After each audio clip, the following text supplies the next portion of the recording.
Dahil wala ng pandemic, ang oras na binigay sa akin, ako na mismo ang nagsabi, dapat 30 minutes na lang ako. Bakit? Wala naman akong sahod. Ni-request para mag-talk. Just in case of emergency. Yan, kaya inigsian ko na lang. Ang importante, mahalaga. No? Ngayon, sabi niyo ba? Parang, ano kaya ang part nito? Nabanggit ko na kanina. Pero, sana, pag-uwi ngayon, lahat gutuman sana.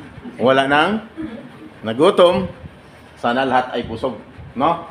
Lahat ng may problema, sana mawala pagdating sa part ko. Bakit? Alam nyo, kinukuha itong video to sa inyo kasi minsan may mga problema sa labas naman sa mga OFWs. Pero pag naalaala nila, yung nagpido sila at sinik pa nila, tinignan nila sa video ko, July 23, makikita nila yung mga mukha nila doon. Ninyo doon. Kaya problema mo na na-encounter doon sa labas ng bansa, kung dito gutom lang, doon pala sobra pa, ang ma-encounter mo, wag naman sana. Pero nung maalaala, nung magpidos, binuksan ang video, no? At pinanood, nawala yung problema. Bakit? Dito, lahat ay masaya. Okay! Gusto mo namin ang totoong pangalan ko? Yes, sir. Mayroon sa loob ng ano, sir, musa. Okay lang? May ano pa pala, nagbo-module, ano to? Online. Okay. So, sabi lang ni ma'am, Sir Sam, pero wala kang pilido. Ang oras sa bunga po doon, alam ko na, 40 ng hapon, okay? Pangalan ko, gusto mo naman? Sabi ni ba, bilisan mo na. Ang dami mo pang patalas-talas.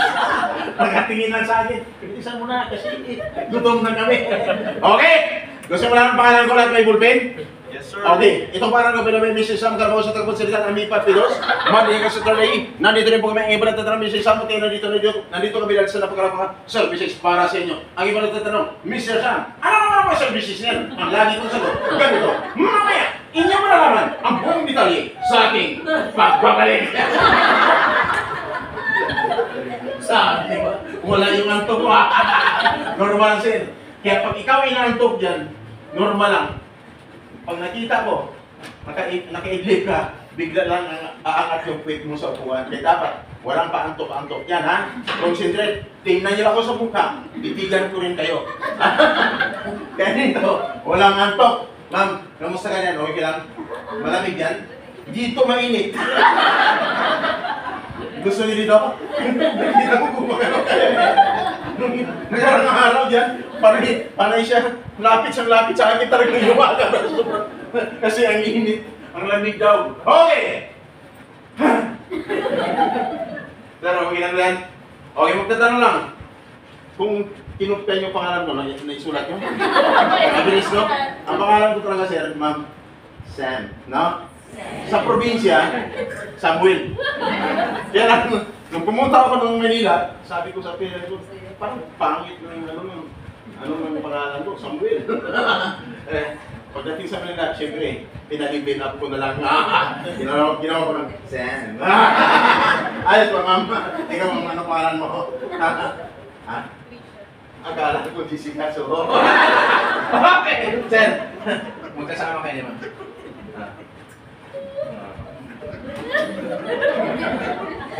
Parang si Julius Babaw. Okay! Ako naman sir, parang sino? Grabe ka naman!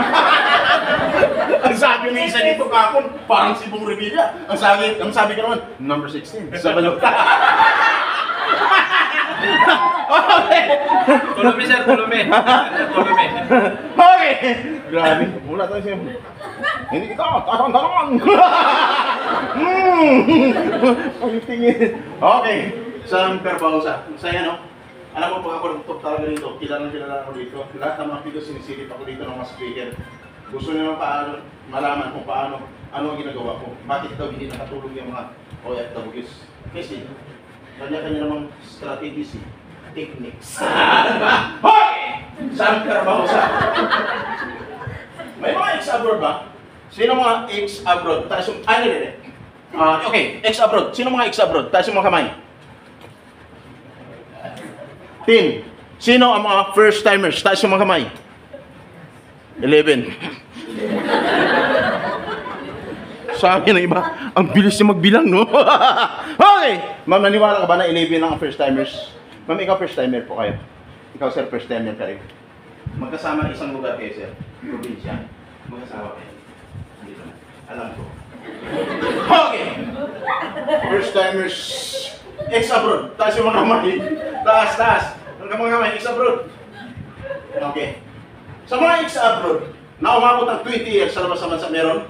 20 years. Meron? Wala. 15 years. Meron? Alam ko wala. 10 years. Meron? Wala din. 8 years. Meron? Meron?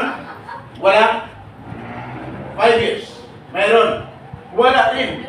Ma'am, si ma'am. 5 years. Ma'am kayo. First time ex-abroad. Okay. Ex-abroad, sir. Ilang taon? 5 years. 5 years ka rin, ma'am. 5 years. Sir, nung magpidos ka, saan ka nagpidos noon? Hindi ko po tandaan. Saan? Hindi ko tayo po tandaan. Hindi mo na matandaan. Pero nagpidos ka. Yes po. Nakita mo ba ako sa pinagpidusan mo noon? Hindi. Hindi rin. Tama, sir. Kasi wala naman talaga ako doon. Wala ako doon. Ngayon mo lang ako nakita kasi nandito ako ngayon. Tama? Oh, okay. Kumusta, sir? Okay naman? Okay naman. Sa 5 taon na pag-abroad, may naipon? Wala na. Walang naipon.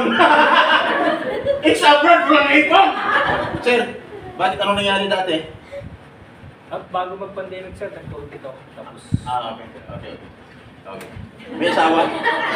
May asawa pa? pangalawa. Sabi niya, dalawa. Ito, kaya walang naipon. Okay, taga saan ka, sir? Batangas sir. Batangas. Okay. Ngayon, Batangas pa rin. Batangas po. Ilan ang anak mo? Dalawa rin. Puro panganay. Dito. Ingat kayo sa mukha. Dalawa. Sir, okay. Magtatanong lang ako, ex-abroad. No? Isang taon, 2 taon, basta magtatanong ako, isigaw nyo. Yung totoong buhay OFW, pagdating sa labas sa bansa, isigaw nyo, kahit kukunti lang kayo. Ex-abroad. Sigaw nyo, ha? Masarap buhay OFW, hindi. Hindi. First timers. Narinig nyo? Sabi ng mga ex-abroad, hindi. Hindi. Sabi ng mga first timers, nakatingin na sakit.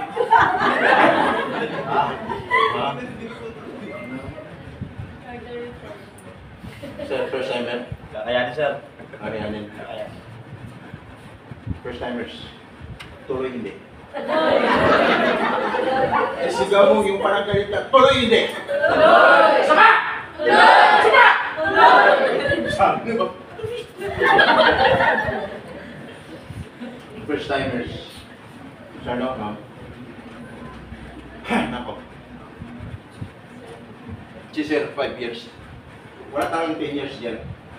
Sa labas naman sa wala. Huwag kang matakot. Baka nandito matakot ka lang i-exam kita ngayon. Kasi exam-proof ka din. Exam-proof. Ha? First time ka. Ilang tama na siya edad? 40 siya. Kung siya tanong yung ilang tama na edad. 75. 75. Ba't babae lang ito? Hindi, panay ako tingin sa kanya kasi kahawig siya ng girlfriend ko noon. 40. Bakit sabi ng mga ex-abroad hindi masarap buhay o OFW? Ma'am, naranasan mo na ba? Hindi lang sobrang hirap, sobrang sakit, tama? Pero sobrang sarap naman. Ang naranasan mo ng sobrang hirap at sobrang sakit na buhay. Hindi pa naman. Hindi pa? Gusto mo? Wala akong sinabing masama. Bakit? Sinabi ng karamihan, hindi sobrang hirap, sobrang sakit. Bakit? Unang, layo mo pa lang sa pamilya, first timer ka, anong maramdaman mo? Di ba, malungkot? Ang hirap, ang sakit. Lalo na hinatid ka na sa airport, ng pamilya mo. Tapos, yun ang pinakuling araw na nagkita-kita kayo. Tapos kung pumasok ko na doon, sa boarding gate, pumasok ko na doon, tapos hindi ka na makita, gusto ka mangyakapin ng asawa mo, nanay mo, pero hindi na niya magawa kasi nandoon na sa loob, hanggang sumakay na ng plane, hanggang sa lumipad ng plane sa taas, hanggang pumasok na doon, no? Sa itaas ng ulap, hindi na talaga makikita yung mahal mo sa buhay kasi sa loob ng eroplano, tama? Nung sinilip ka, hindi na talaga makikita. Ikaw sumilip din. Hindi mo din makikita. Tama? Pero, hanggang sa dumating ka kinabukasan sa labas ng bansa, doon mo na maramdaman lahat. Lungkot at hirap. Tama? Tapos, nung mag-umpisa ka sa pagtatrabaho, hanggang sa matapos, nakaramdam ka ng tutong, hirap, at pagod. Halos gusto mo nang sumuko. Pero hindi mo magawa kasi mayroon kang pinirma na kontrata. 2 years. Contract. Yung duration day, 2 years. Tapos iniisip mo, hanggang kailan kami magkita muli. Pero, nung gusto mo kumain, gusto mo tumawag, isa sa mahal mo sa buhay, wala na talaga kasi hindi mo naman sila kasama. No? Wala magsiserve sa'yo ng magkain. Pagod. Pero, nung maraalam mo, kinuha mo ang cellphone mo. Nung kinuha mo ang cellphone mo at tinawagan mo, binidyo call mo pa, nung makita mo ang asawa mo at pamilya mo, sobrang saya. Ang sarap ng pakiramdam. Tama? Masarap din ang kanilang pakiramdam. Pero, nung biglang magtrabaho, nawala sila, nawala ka rin. Tama? Sobrang sakit. Sobrang sakit. Tama, sir? Yes, sir. Tuloy, hindi. Umiyak na, sir. Ilan na anak mo, sir? Isa. Maliit pa lang, sir. 4 years old, sir. Punisyon ko ako na. Sir. Tuloy mo. Okay! Ngayon, kinabukasan, kumpisa ka na naman, trabaho. Tama? Hanggang sa umabot, ng 15 days yung pagtatrabaho mo, naramdaman mo na, ang sa isipan mo, babawi na lang ako. Hanggang pagdating ng araw ng sahod, nakapag-isip ka na, magpapadala na lang ako. Wow! Kung magpapadala ka, natanggap ng pamilya mo, ang sarap ng pakiramdam mo. Tama? Hindi lang pakiramdam mo ang masarap, mas lalong masarap sa pakiramdam nila. Bakit? Ikaw na nagtatrabaho. Sinatanggap na natanggap. Hindi. Tapos, napumasok na sa isipan nila. Wow. Kailan na naman kaya tumagpad. Kaya hindi pa natapos ang 15 days. Hanggang sumabot ng 1 month. No? Hindi pa natapos ang 15 days. May tumatawag na naman sa'yo. Ring ng ring ang cellphone. Hanggang sa umabot na yung araw ng sahod. Dapat. Kaya lang nag-extend. Na-delay. Anong naramdaman mo? Wala ka pang sahod. Kinukulit. Kinukulit. Kaya sa sobrang inis mo, sa halip ng sagutin mo, ang ginawa mo, inupan mo. Inupan mo na lang ang cellphone. Kasi naranasan ng karamihan niya ng mga OFWs. No? Hanggang nauwi. No? Sa awayan, sisihan yan. Abroad kasi. Nung hindi na magkaintindihan, ayan, umuwi ng Pilipinas. Nauwi pa sa, kasuhan. Ayan, hanggang sa hiwalayan. Kaya naghanap na lang iba. Dito, yung nangyari sa isa. Sir, wala. Kaso-kaso kami, hanggang sa naghiwalayan kami. Yan. Huwag naman sana, sir, huwag mo nang ulitin. No? Sana focus kayo pag-pray ninyo. Lagi namin, lagi kong sinasabi dito dapat. Pagbalik nyo ng Pilipinas dapat, magkasama pa rin yung mahal sa buhay. Okay? Magdasal, pag-pray na sana magiging matagumpay kayo sa inyong pamilya ng Pilipinas. Bakit? Hindi madali ang pagiging buhay ko at pagiging sa labas sa bansa. No? Ingat. Ingat po kami. Kaya ako nandito, just in case of emergency. Sa dami nyo natutunan. Pero kung tatanungin ko kayo isa-isa, hindi nyo ako masagot. Bakit? Ang dami nun.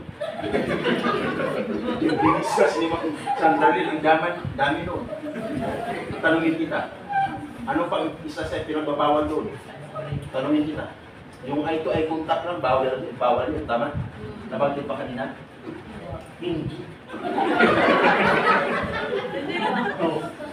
Eye-to-eye contact, yung makipag-meet ka sa isang opposite sex, na makipag-meet ka doon, lalaki o babae, bawal. Maliban naman kung may ipakita ka, katibayan na kayo ang kasal, tama? Nabanggit kanina? Hindi. Kasi, dapat ngayon ipakita ka yung tinatawag na marriage of contract. Tama? Ipakita ka. Kasi kung wala, anong mangyari? Maaari kang makulong. Makakasuhan ang tinatawag na love case or illicit relationship. Makulong ka at pag napapatunayan na may ginawa kang masama or talagang may relasyon kayong dalawa, makulong kayo every Friday. May kasamang latigo. Tama? Ha! Namanggit ka nila, hindi? Bakit kabisado pa ang Mudyo? Kasi yung part ni Ma'am Sandra Lee is part ko. Siya, accredited facilitator ng PILOS, accredited din ako ng uwan. Signatory siya ng PILOS certificate, signatory din ako. Kailan ka nagsimula ni Sir Sam? Wala pa kayong balak mag-abot, wala pa kayong PILOS dati dito. Ako'y nagsisimula, year 2000 pa lamang. Naalala niyo ba si Sarah Balabagan? Narinig niyo? Ano si Sarah Balabagan? Ang sagot na isa dito na makarang linggo siya, babae.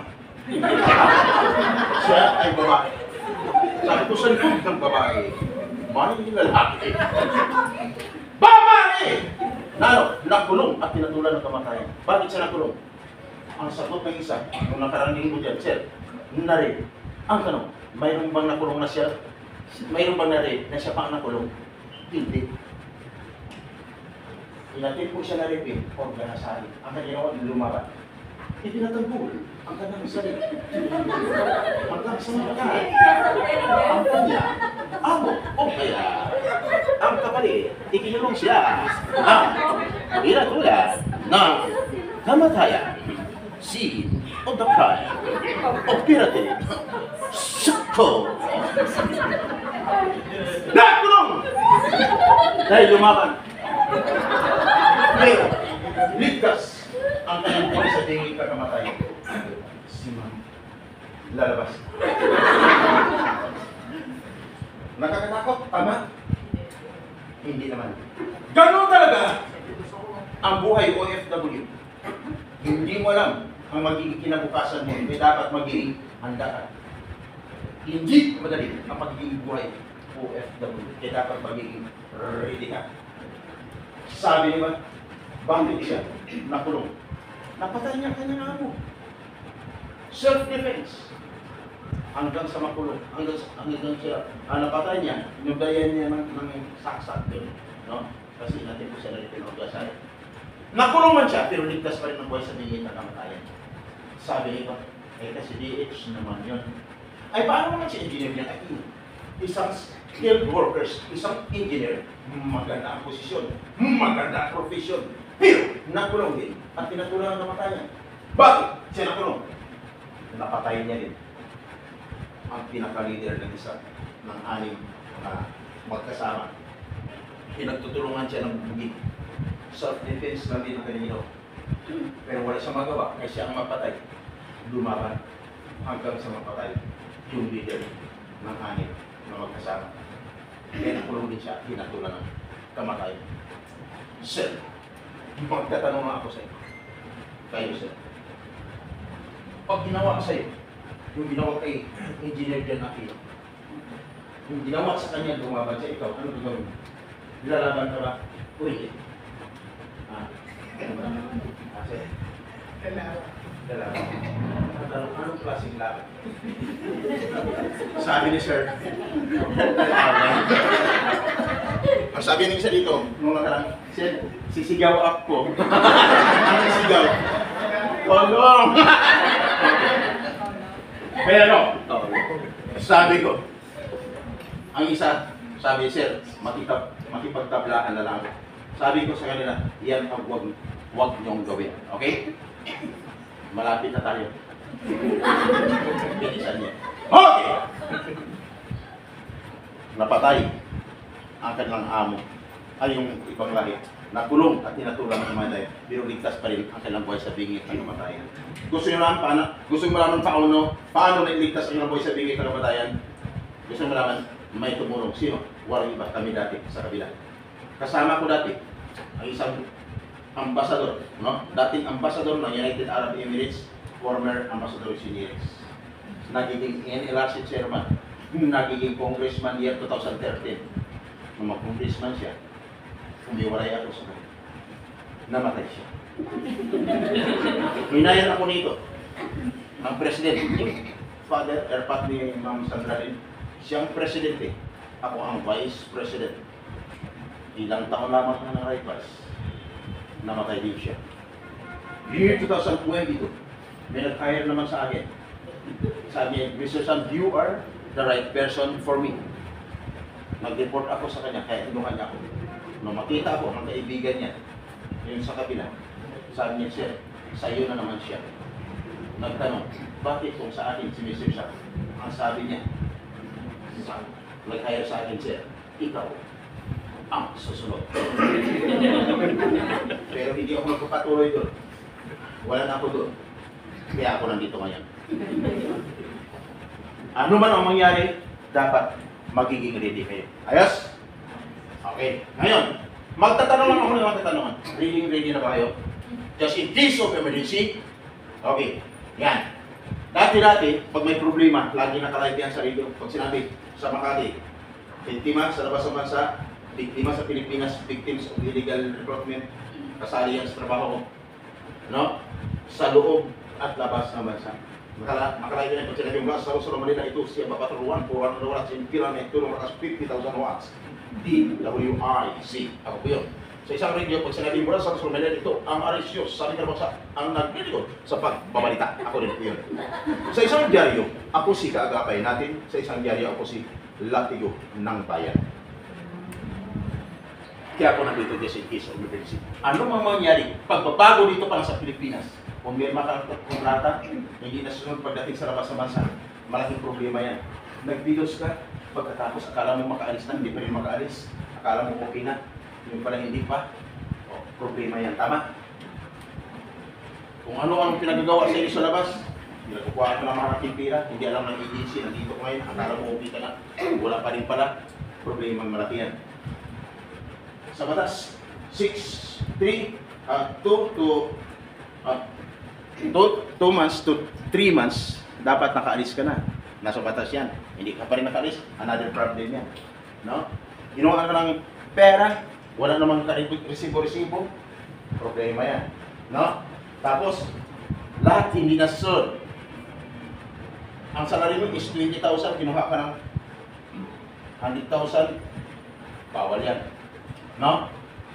Ibig sabihin, kung nangyari sa'yo, lahat na nabanggit ko, lahat, you are a victim of tinatawag na illegal recruitment. That is a violation of Republic Act 1842 of Anti-Illegal Recruitment for 10022 as amended of anti-human trafficking violation. Kaya maraming umaasa na nagbidos makaalis na, yung pala hindi pa. Ano man ang mangyari, may problema ka sa labas. Sa labas, di ba? Hindi alam ng agency, i-inform ang agency.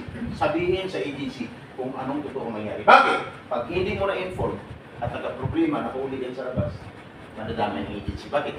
Accessories of the crime. That is a violation of Republic Act 1842 of Anti-Illegal Recruitment or 10022 as amended of Anti-Human Trafficking Violation. Malinaw?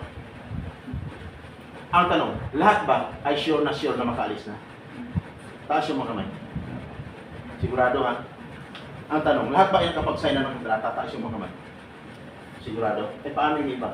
Hindi pa nakapag-sign. May ibig sabihin, kung nagbawas ako ng 20% bawat isa sa mga excitement nyo, 100% na excitement, pag nagbawas ako ng 20% bawat nabanggit ko kanina, malamang pupos na ang excitement mo. Kaya lang, nandito ka ngayon, pinagpidos ang iba hindi pa nakapagpidos. May ibig sabihin, baka ang ginawa sa inyo ng agency nyo, advance pidos lang. Now, Sabi niya, ay salamat. Mabuti naman. Advance Spirit, bakit? Mahirap, malayo ang pinagalingan. Babalik-balikin mo pa, gastos lang. Kaya ginawa niya yung advance Spirit. Ang pinaka-number 1, makaalis, makapagtrabaho sa labas ng bansa, kumita para makatulong sa pamilya. Ayos ba? Nice. Ang magtatanong lang, sino gusto umuwi ng Pilipinas na tagumpay? Taas yung mga kamay. Taas, thank you. Sino gusto umuwi ng Pilipinas na may dalang pira sa pamilya? Taas yung mga kamay. Thank you. Ang tanong, paano kung may problema? Una, kausapin ng agency. Hindi na sa Pilipinas, pati sa labas ng bansa may pagbabago. Anong gagawin mo? I-inform ang agency, sabihin kung anong totoo, huwag magsisinungaling. Bakit, Mr. Sam? Maraming nagsisinungaling. Ang gusto lang makauwi ng Pilipinas. Nahirapan lang sa trabaho. Paano, Mr. Sam, kung hindi namin makontak ang agency? Ano ang gagawin namin? May number ako na ibibigay sa inyo. Gusto niyo? Yes. Ang number 0948-0939-700-0963-513-5480. Copy? Hindi? Okay. Mr. Sam, paano namin madala ang number na yun? Okay. Hala. Nandito. Gusto yung madala? Taas yung mga kamay. Ang purpose, protection of just in case of emergency. Lahat gusto? Gusto mong uwi? Ulitin ko. Gusto mong umuwi ng Pilipinas na masaya kasama ang pamilya? Okay. Na pag may problema, oras na may problema, hindi ka na kailangan tawag kahit kanino. Pwede kang tumawag dito. Sino ang action? Sino ang kakausap sa'yo? Sino ang action sa problema mo? Walang iba. Kung hindi, ang may-ari ng number niyan. Siya ang kakausap doon sa agency. Hindi mo makontak ang agency. Pag-iusapan ng maayos, ang purpose, mapabilis ang paglutas ng problema. Nasa halip ng isang problema, ipaubaya sa matagal ng proseso, bagsak pa sa abogado, pagkatapos magbabayad ka ng libo-libo. Tama? At pintado ikaw, pamilya mo, pati agency, sakit sa ulo. Bakit? Kaso-kaso yan eh. Manalo o matalo, ang nagreklamo, magbabayad sa abogado. Tama? Dito, libre ang servisyo. Ayos ba? Okay. Mr. Sam, paano namin madala yan? Lahat gusto. Taas yung mga kamay. Yan ang gusto ko. Lahat. Mr. Sam, sino makakausap? Walang iba. Kung hindi, ako. Kung nagawa namin ang pagtulong kay Sara Balabagan, Engineer Jen Aquino, na iligtas ang buhay sa pingitang manay, pwede namin gagawin sa inyo. Kung nagawa ko tulungan, ma'am, si Mrs. ko, nabayaran ng 750,000 ang tatay niya. Ang kaso year 2001 nanalo, may 750,000 na reward, hindi pa rin nabayaran na lagyan pa lang ang abogado. No? Sa NLRC inakyat ko, pinasok ang bahay ng abogado sa Quezon City. Pagkatok sa pintuan, sabi ko, ng complainant, ituro mo ang abogado mo. Tinuro sa akin. Pagturo sa siya, sabi ko, attorney, halika. Nung makilala niya ako, hindi lang pala, tagabaliktad sa radio, nagsusulat sa diaryo, ako si kaagapay natin, sa isang diaryo ako si Latigo ng bayan. Nung makita niya, sabi niya, sige, aayusin ko ang problema. Bubuhayin namin para mabayaran siya. Ang tatay niya. Pinasok ko ang Congress, NLRC, pinakalas na inakyat ko yung Senate, year 2005. Bakit? Sino ang boss ng tatay niya? Isang retired na general. Ang asawa, kilalang senadora, matalino at matapang. Sino? Walang iba. Si Miriam Santiago, defensor. Senator. Nabayaran ng 750,000. Ano mabayaran, ma'am? Sir, sabi ng tatay niya, libre man ang servisyo mo. Hindi man lang kita mapainom-inom ng soft drink, merienda. Nung nilalakad mo, inaayos mo ang problema ko. Pero, dahil libre ang servisyo mo, at binayaran ako ng 750,000, ang sabi sa akin, sir, sa'yo na ang anak ko. Kaya, kami na ngayon magkasama. Ma'am, kahawin mo. Parang Indiana din. Okay! Ayos ba? Okay. Ngayon, sir, paano mo mapatunayan? Buksan nyo, i-search mo ang mga sinasabi ko, kung totoo sinasabi ko. Lahat ba ay nag-YouTube? Nanonood ng YouTube channel? Makikita nyo dyan mamaya. Sa kaagapay, kung may dita kayo, kaagapay, space, ECTV. I-search nyo. 1 minute bago ibigay sa inyo. 1 minute. Tagapay, space, tapos ECTV. Sierra, Charlie, Tango, Victory. Pag nakita nyo, nakasalamin kulay itim, sombrero kulay itim na parang cowboy, no? Yan po ako. Walang iba yan, kung hindi ako yan. Nakita nyo? Kaagapay, space, ECTV. Sa YouTube ha, hindi sa ano, sa Facebook. Opo. Okay, yan. Pag nakita nyo, nandiyan na? Nandiyan na? Okay. So wala mga ano, yan, the International Public Service Channel. Pag nakita nyo, wala kayong ibang gagawin kung hindi subscribe nyo. No?